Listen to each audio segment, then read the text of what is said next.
Hello, everyone, and welcome to the Main Idea Podcast. I am Jen David Lang, and I love to find the best books in education and share them with school leaders all over the world.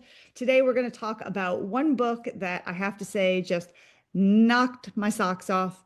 That sounds like something my grandfather would say, but it's how I feel. We're going to talk about a book that solves one of the biggest problems we've always had in schools. Yes, we have excellent teaching in schools, but often that's only happening in pockets.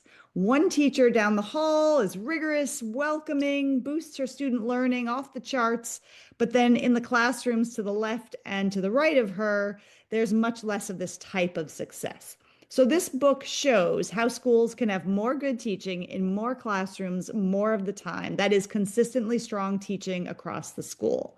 And it's rare to find a book on a topic that is so important like this one, that's also engaging to read, is based on research, and it works on the ground in real schools, and it includes tools that you can use at your school tomorrow. So what is this book? This is the Handbook for Highly Effective Teams by Bill Ferriter, Bob Sonju, Anisa Baker-Busby, and Kim Monkres.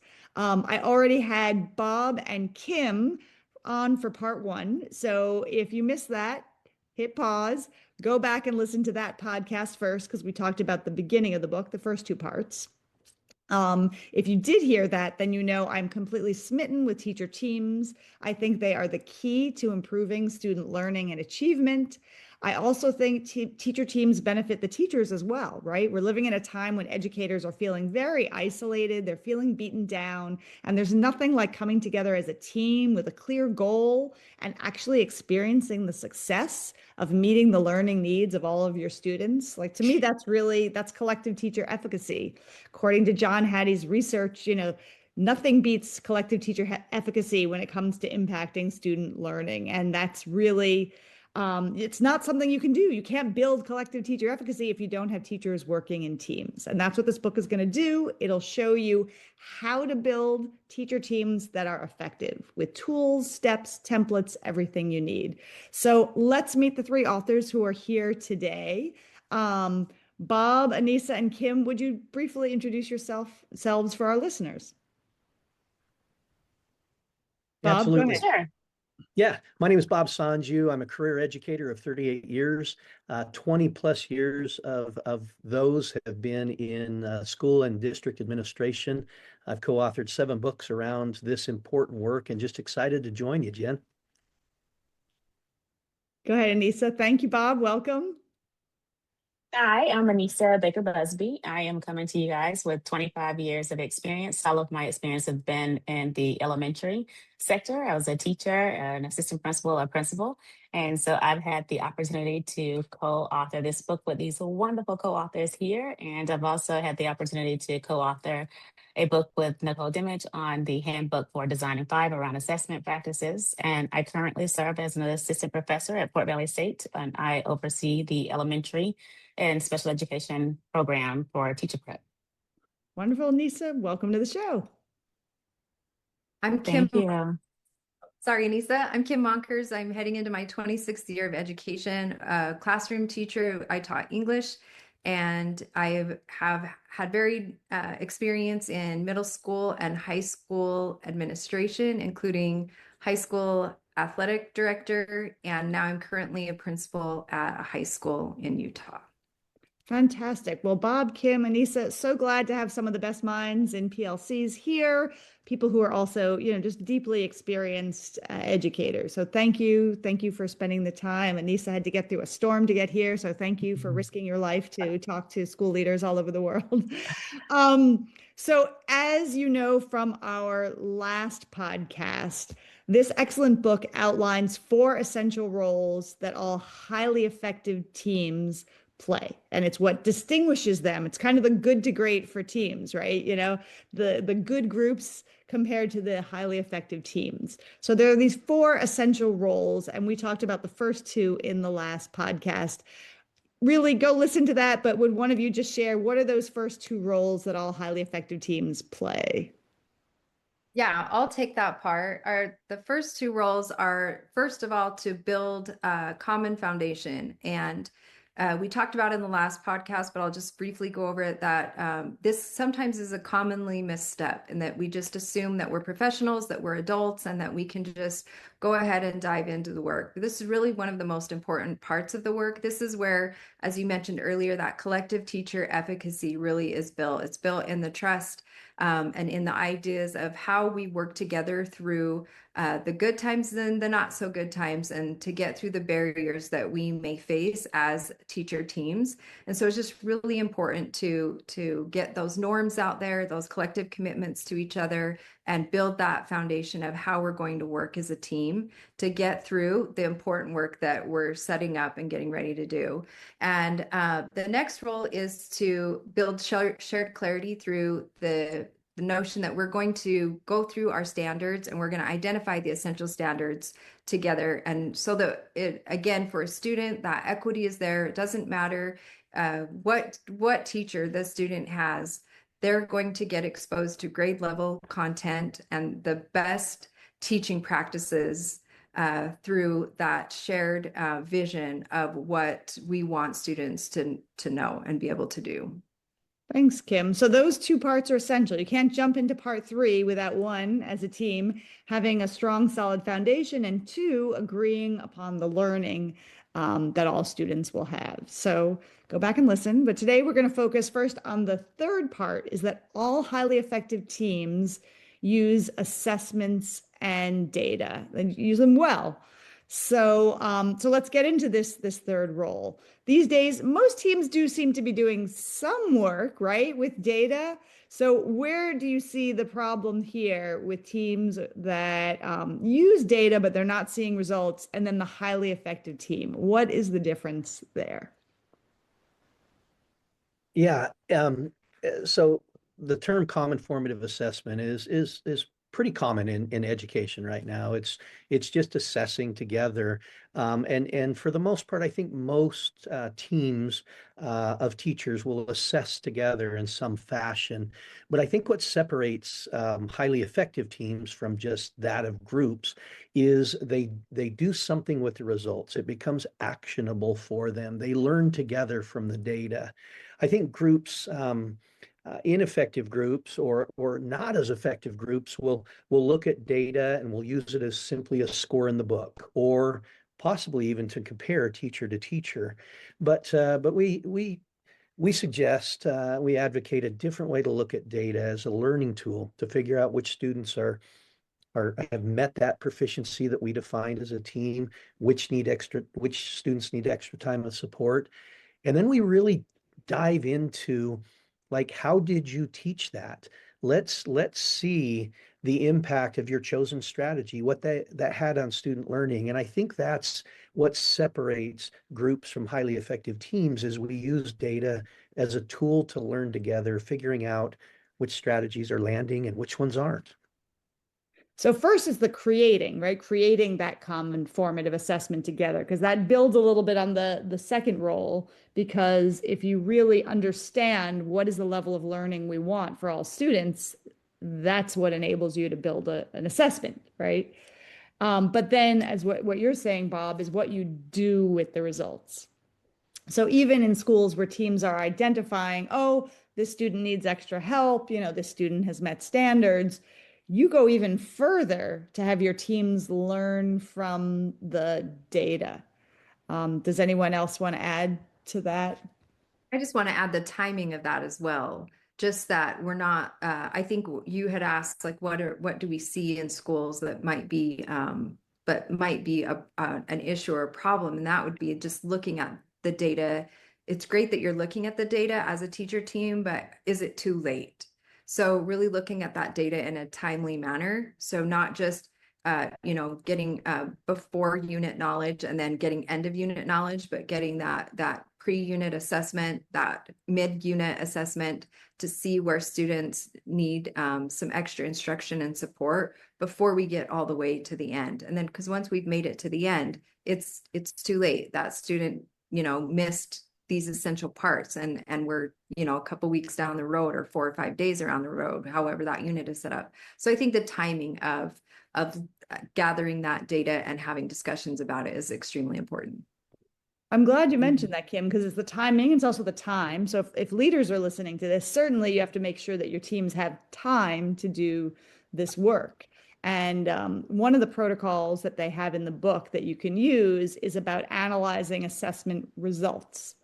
And it's a 37-minute protocol. So obviously, if you wait until the end of the unit until you have those 37 minutes to analyze the results, like you said, Kim, that is too late. In fact, I like that one a lot, and the idea of asking the questions, what, so what, now what? Could somebody talk a little bit more concretely about what one of the protocols might look like that leaders could share from your book with teams about how to look at and use the assessment results?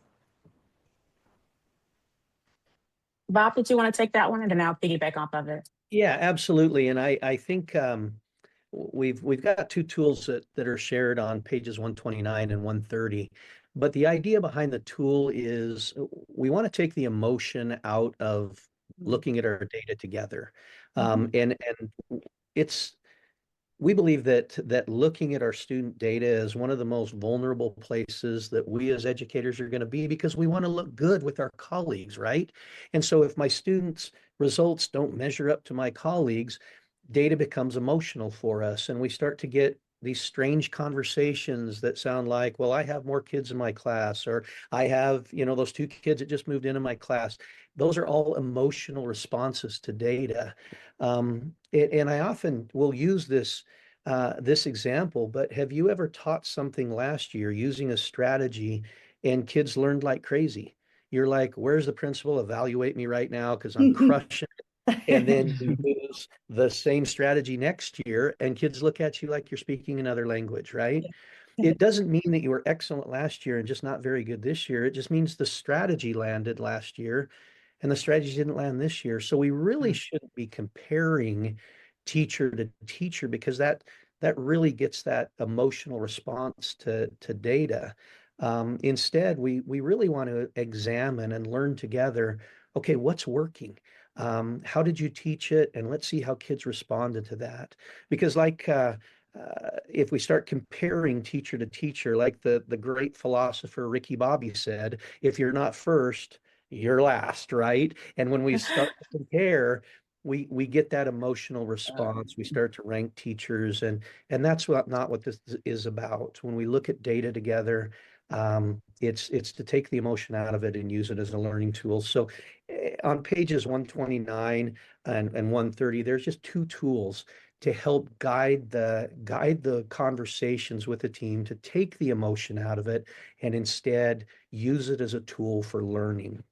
And I think protocols are a great way to take the emotion out of it. I have page 130 open. I'm just going to share with people a little bit so they understand it. Literally, there's a page you can copy and send, a page or two. So it's called the Team Protocol for Analyzing Assessment Results, right? Who doesn't want a protocol like that? So the first question is the what, and it gives 10 minutes to answer the what. And they're very specific bulleted questions, right? What targets seem to have been well established, not well established? Again, like Bob says, takes the emotion out of it. We're talking in general, right? 2, are we seeing some common errors or misunderstandings? So there's a whole bunch of questions, and there's, you got your timekeeper, your role, perhaps 10 minutes to talk about that. Then the second question is, so what? You've got 7 minutes, right? What is our hypothesis for these results? Did we actually teach what we intended? Going through these questions, not emotionally, but because those are the questions. And then part 3, which is the 20 minutes, what is the now what? Now what? What skills do we need to reteach, right? What short-term interventions, et cetera, et cetera. So it's just very useful, concrete tool here. I think, Anisa, you've been trying to get in. Yes, did you want to? No, yeah. I was just saying that what he was saying is spot on. Matter of fact, I was just with a couple of teachers doing this work, and what we using a protocol helped us to just remove the personal feeling of I'm not a good teacher or how I feel compared to the other ones, because we actually stayed focused on the instructional strategy. So maybe it was the strategy that you chose to use. So that was not the best one or the best fit for your students. They didn't respond to it as well. So it was leading us to, which is the next part of our book, which is to talk about how high impact teams use data to actually plan for their instructional strategies.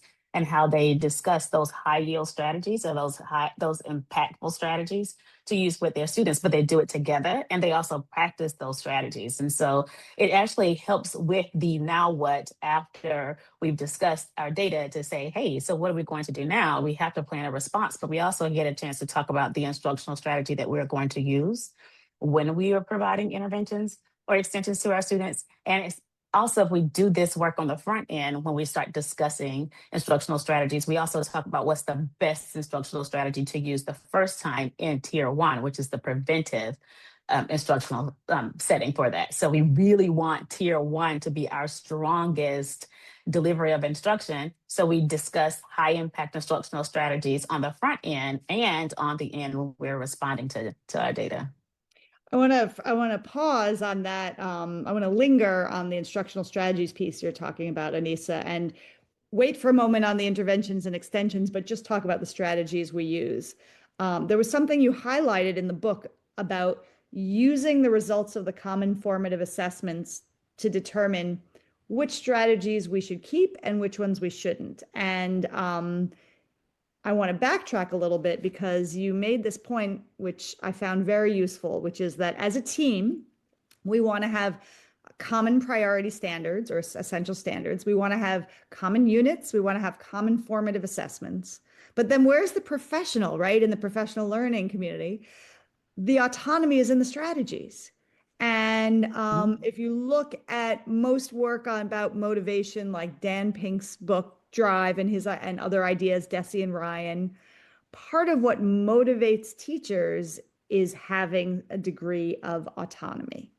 And so I love the idea that we've agreed this is the assessment, this is the unit, but Anisa, you're going to try one strategy. Kim, you're going to try another. Bob and I, we're all going to try something different. And it's in the name of experimentation, not to say, Jen, you did a bad job, right? And so we all try these different strategies. And then you have a great quote that's very like over 60 years old from John Holt, who says, now we need to flunk unsuccessful methods, right? We all have our favorite ways of teaching things, but if it's not working, let's flunk some unsuccessful methods. And then let's look at what's working so that another John Safir, I quoted from him earlier, but I didn't use his name. How can we produce more good teaching, by more teachers more of the time, right? And it is by all of us coming together and using the assessment results, not just to group students or to determine which students are doing well or not, but also to determine which strategies are successful. So I love that piece of using the common formative assessments to look at the strategies, right? What aspects of our teaching were effective or what should be adjusted so that next time they'll be more effective. Yeah, we love to look at it like just an action research project. Yeah. Like we're just having conversations about what's working, what's not. And we know as practitioners, there's some strategies that we use that are consistently impactful every year. But we also know that we choose strategies as we instruct, and sometimes they land, sometimes they don't. Even in a secondary setting, it may work first period, not second period. That's the essence of this work, is learning together, not just comparing teacher to teacher. And I think no matter whether you're looking at common formative assessment or end of unit assessment, but let's take, because since we're on common formative assessments right now, and I love how Anisa hit on that, we're really looking at that tier one instruction. We're really looking to empower and embolden that tier one instruction. So, but just the looking at, I think getting teachers as an administrator, working with teams and working with teachers, or if you're an instructional coach, getting teachers curious about the data, not necessarily whether they came out on top or on bottom, but just curious about the facts coming from the data and getting them to look at it as this is just look at the facts, people. Let's just look at the facts, take that emotion out, as Bob mentioned, and just let's respond to the facts. The end. Let's respond to the facts and get curious about how we can help students learn. And, if the data doesn't look so good, how do we change these? How do we change these numbers? How do we change these facts and make them more, more trending towards our students performing how we would love for them to perform?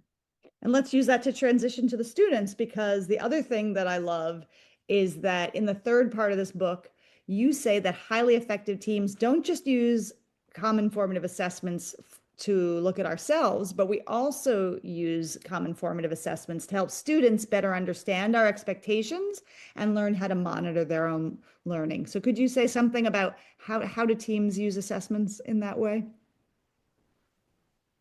I think it's Sure. So oh, go go ahead. ahead, Kim. Go ahead. I'll piggyback off of you.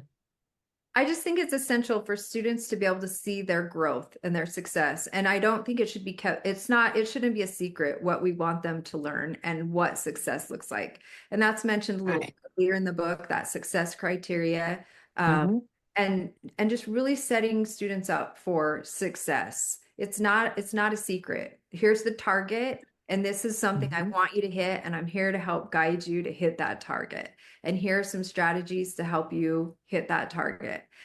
But then helping them understand, do I need to go a little bit left or right or up or down, and getting them to understand what it looks like to get closer to the target. And that comes with really sharing with them the same vocabulary that we use with each other as professionals. We need to use that vocabulary with students. I love nothing more than when I walk into a classroom and I say, what are you learning today? And not really looking at the board and looking at, what exactly the standard is for the day, but just saying, we're learning about slope in math.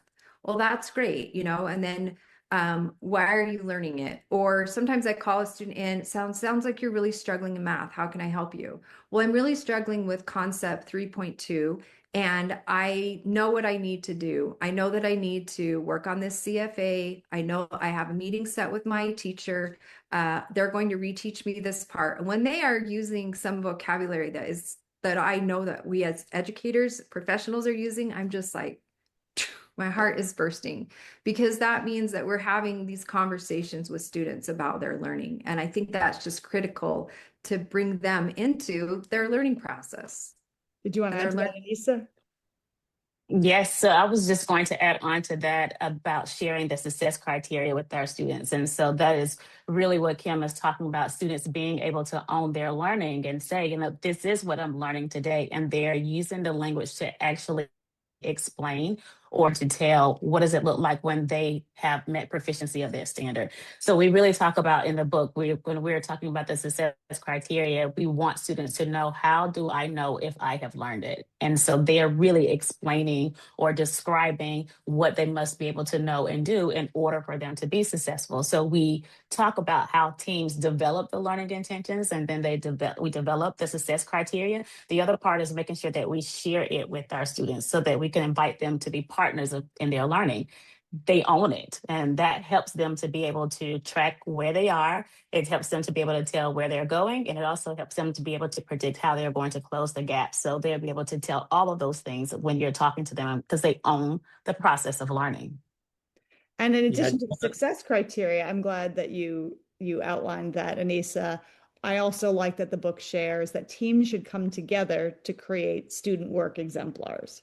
And that may seem like a lot of work to come together and write an essay on Hamlet, or do a worked example, an algebraic equation, solving an algebraic equation. But, you say in the book, this is a quote, that creating exemplars gives teams the chance to build collective clarity around the success criteria that Anisa just mentioned for an assignment, and share professional knowledge about the common mistakes students are likely to make.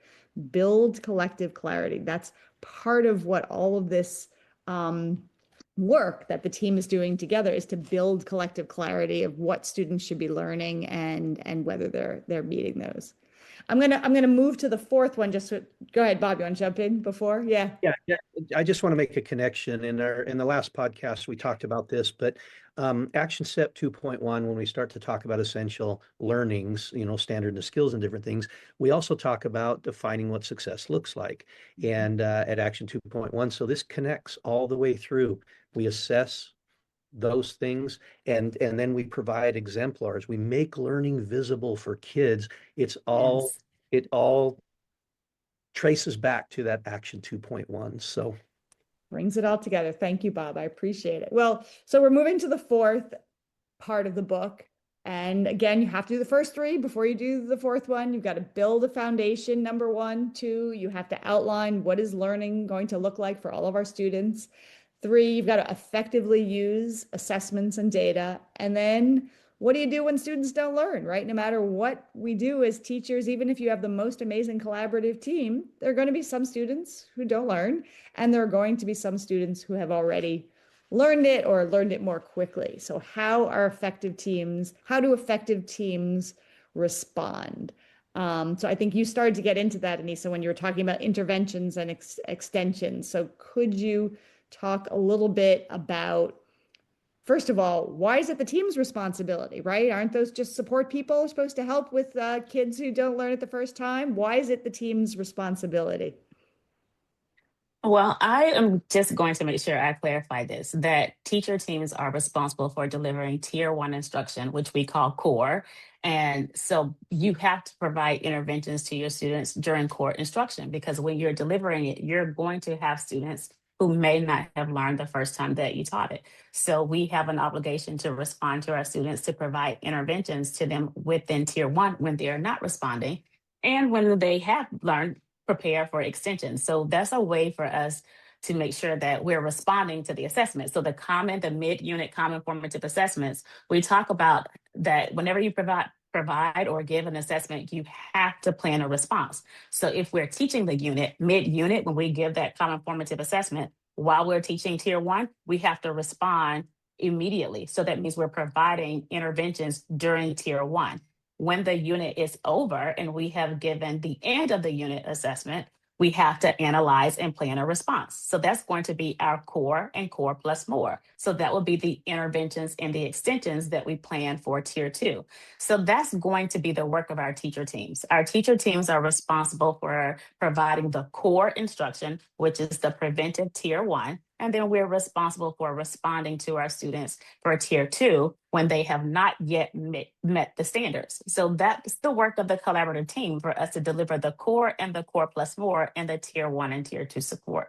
So when we're asking our teams to go through these 4 critical questions, we want them to go through the 4 critical questions within their tier one, and then also to plan for extensions and interventions for their tier two students after they have given their end of the unit assessment.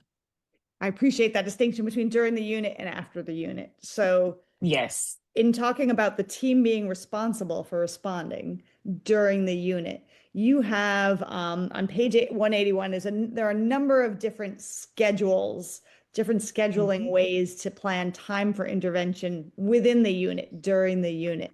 We don't have a visual here, but could somebody share, like, so what might a team do to plan support time during the unit? What might that look like?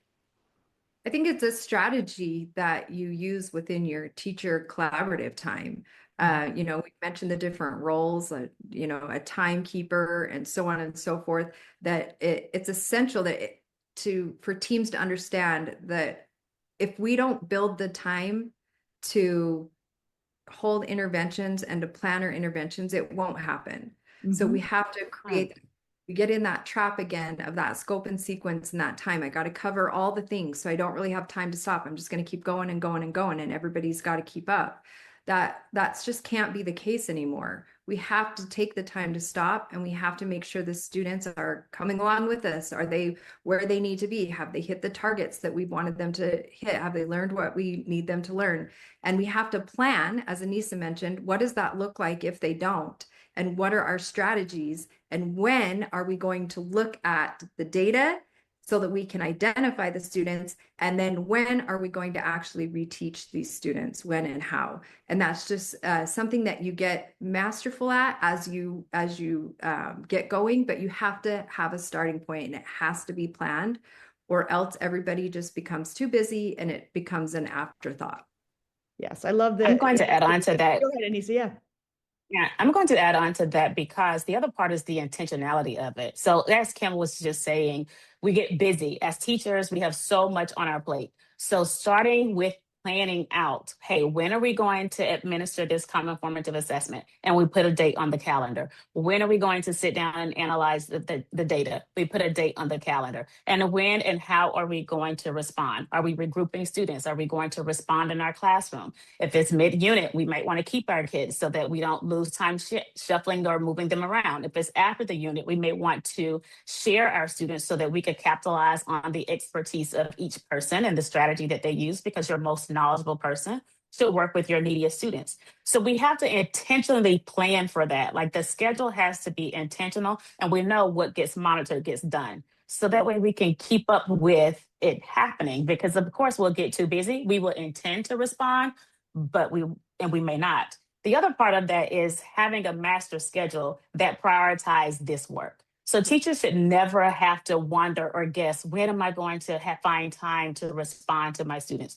We should have a master schedule that's going to prioritize that work. So just like we keep collaborative planning sacred as a time that we should prioritize in our master schedule, so should the time to be able to intervene and extend for our students. That time should be protected and built into their master schedule. It's a part of the teacher's contractual day and a part of the student's instructional day. They shouldn't have to guess. They shouldn't have to wonder. They shouldn't be stressed. They should be able to have that as a natural process in their master schedule to support them. So there's various ways for us to build master schedules to provide the intervention block. And then the teachers can have the time in their classroom and the autonomy to be able to adjust their pacing as needed. But if you have district pacing, not to get too far off, so that you can plan and have those flex days built into your unit plan of when you're going to respond. And leaders who are listening, that's where they come in and helping with that master plan. I want to move a little bit into the reason behind why students need interventions to begin with, right? So you're looking at the results from a common formative assessment, and sometimes when teams don't take the time to look into why a student is struggling, they provide the wrong intervention. So for example, if a student understands the algebraic content, but he has poor study skills and didn't know how to study for the test, it doesn't make sense just to reteach the content. Does anyone want to speak to some of the typical reasons that students, since the beginning of time, do poorly on an assessment, or some of the tools that you provide to help teams with this diagnosis? Yeah, and if I can just circle back, Yeah. Jen, just briefly on page 180 and 181, we were talking about how to build in time into a schedule. And to be quite frank, there's not a one size fits all. But what we wanted to do was give examples of what this can look like. And so we kind of articulated, here's some ways to build in extra time during a unit of instruction, whether you dedicate a day, or if I'm on a block schedule, like in a secondary school, I can carve out a half hour at the end of each instructional period. So we just wanted the readers to know, gosh, there's a variety of ways to do this, and certainly not a one size fits all. But I think we know that students will need extra time and support to learn an essential, but we've got to get down to the cause. We got to get down to what is it that's causing them. Is it they lack prerequisite skills? They lack the skills, those foundational skills needed to acquire that, or is it they've just got poor work behaviors, and or they didn't attend school, or there's a variety of reasons. They maybe the demonstration of learning that we provided, they need an alternate demonstration of learning, that it's not an assessment, a written assessment. They may need another way. Work behaviors, they just need extra practice with it. So we've got to get down to what is it that's causing them not to learn, so we can begin to intervene effectively. Thanks. Yeah. There's so many wonderful tools in this section. I sort of want to structure the conversation based around the tools, because they also speak to the power of the collaborative. So for example, if I am teaching my students how to identify the main idea tomorrow, I can sit there by myself and think about all of my experience in my years of teaching, where there have been misconceptions, where students, the reasons why they might not understand what the main idea is. But if I sit together with my team, right, and I gather all of your experience, we're going to be able to compile that together. And so you have a tool where teacher teams can gather common misunderstandings or misconceptions that students have year after year. So I really appreciate a lot of the tools that you have. You have another tool. So let's say we do need to modify an assignment, right? That we find out for whatever reason that the student needs to meet the standard, but the assignment needs to look different. So you have a tool that gives some suggestions for how AI can help, again, to modify an assignment. Does anybody want to talk about that tool and how a team could use it? Or maybe it's I believe you're referring, Nick. no, that's okay. I believe you're referring to the tool on page 202 and 203. Yeah. So we've got an example of the tool on 202, and then actually the tool on 202, and then an example of what this can look like on 203. So ways that we can modify assignments, not modify the rigor, but modify the assignments, whether it's a student response or the setting where the students working, maybe modify the instructional materials or the time needed to complete this. So there's just different ways to look at making modifications. But again, we don't want to see this as decreasing the rigor of what's expected. Instead, they're accommodations or scaffolding to get you toward this defined proficiency that we've defined as a team. So, and then on page 209, referring back to your AI, your reference to AI, it just is a tool included with prompts that you could use to if you're wondering like, well, where would I even start if I'm using AI and I'm pretty new to AI? The tool on page 209 is a great place to start, and it does include the prompts. And it's just AI can be so powerful in providing us with some ideas when we maybe are feeling fresh out of ideas. So, we've tried a lot of things. If you've been a classroom teacher for quite a while, you've been trying a lot of different things, and maybe you just need a refresher on something you haven't done for a while, or maybe there's a new take on something that you have been doing for a while. And AI can just kind of pull all the resources together. And again, it's not perfect, but it is a place to kind of generate some ideas. Our co-author, Bill, is phenomenal with the usage of AI. And so he talks about using AI as a thought partner for our teachers and a way to save time. And so the prompts really just help people to understand what you put into the AI bots, whatever you use, whether you're using ChatGPT or Gemini or whatever you're using. So it gives them a way to be able to tailor their thoughts so that they can get the information that they need. Because of course, it's going to put out what you're putting in. So we are just giving them ways to save time, giving them some ideas to formulate the prompts to help them with modifying the assignment or the task, not lowering the rigor or the expectation for proficiency for the students. And I think that needs to be very clearly said, because sometimes people will hear modifying assessments or modifying the assignment and they're thinking through like our students who are empowered by IEPs and that we need to cut it in half or do all those things. No, this is just saying what is another variation that we can give our students to give them the opportunity to show proficiency and without lowering the rigor or without lowering the expectation. So how do we get something different? And sometimes we get stuck with our ideas. And sometimes as a collaborative team, we have to go outside of the capacity of our team. So when we have to go outside of the capacity of our team, using AI as a thought partner to help us generate those things and save time, it's a win. It helps teachers be able to develop more. We're not saying it's going to be perfect right out, but it would give them something to start thinking about, something to vet, something to try while they're working on modifying or looking at a way to create another assignment that the students can do related to the standard. That's a great point. I know we're going over, but maybe just if someone briefly could speak to one final point in the book, which is that teams also need to address the learning needs of students who have already mastered the content or the skills. And in fact, you blew my mind because I think I'm an exhausted teacher. I'm already planning all these interventions and everything. I have some kids already got it. Now you're going to tell me it's an equity issue if I don't address the needs of my students who have already learned. So if someone could just speak just a few sentences, why is it an equity issue? Why do I also need to plan for them?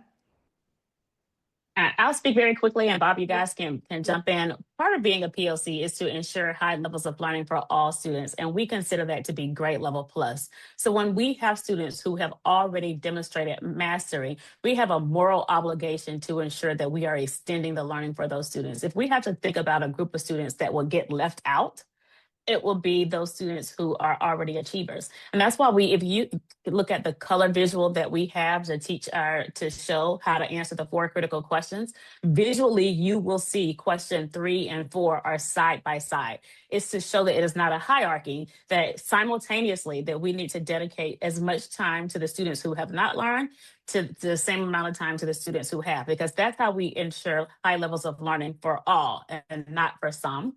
And so, yes, we have the moral obligation to ensure that we're still increasing the learning capacity of our students who have already demonstrated mastery, to keep them curious about learning, to get them in the productive struggle, to keep them motivated, to get them beyond where they are, and so that they can continue to thrive and increase their potential. We don't accept that they just have made it. They have the potential to move on, and our job is to continue to push those students.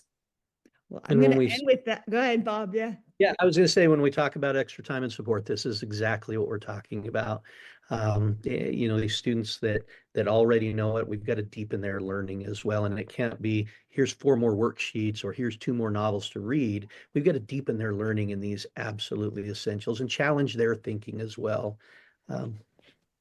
Thank you. Well, yeah, just think about tier 2. Say it again. Just think about tier 2 being interventions and extensions, not just interventions. So when we say that tier 2 is core, is core plus more, the more could be interventions and the more could be extensions. Absolutely.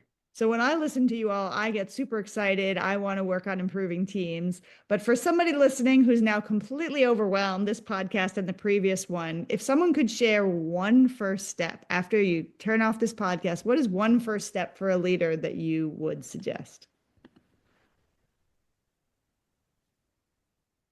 Kim, you want to go first since you're actively in high school? Well, I was just going to say, and I shared this actually at the end of the last podcast, is just to go to the critical issues for teams to consider and just take an inventory of where you are as a team, and really just have the discussions about what you are doing as a team, what you are not doing as a team, and how those holes that you have maybe in your teamwork, you can start addressing them. Really build a solid foundation so you can have these discussions. This is very important work, but it's not always easy. Not every day is Disneyland, but it's meaningful, it's impactful.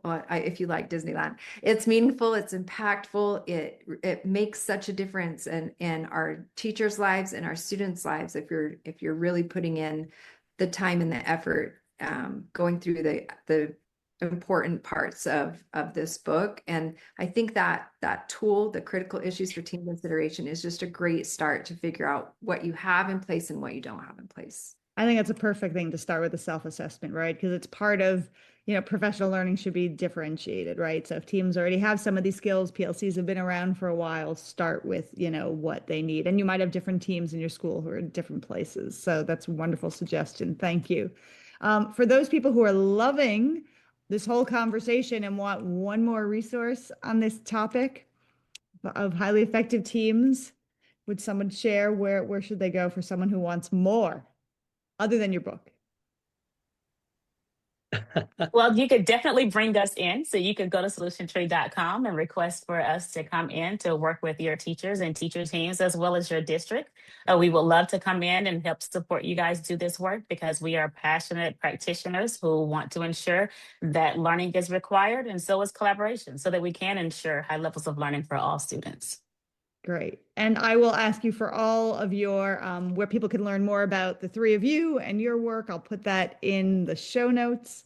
But really, thank you so much to all of you for 2 podcasts worth, and really for putting such an amazing book into the world. I appreciate it. Your work as people, you're all amazing. Thank you. Thank you.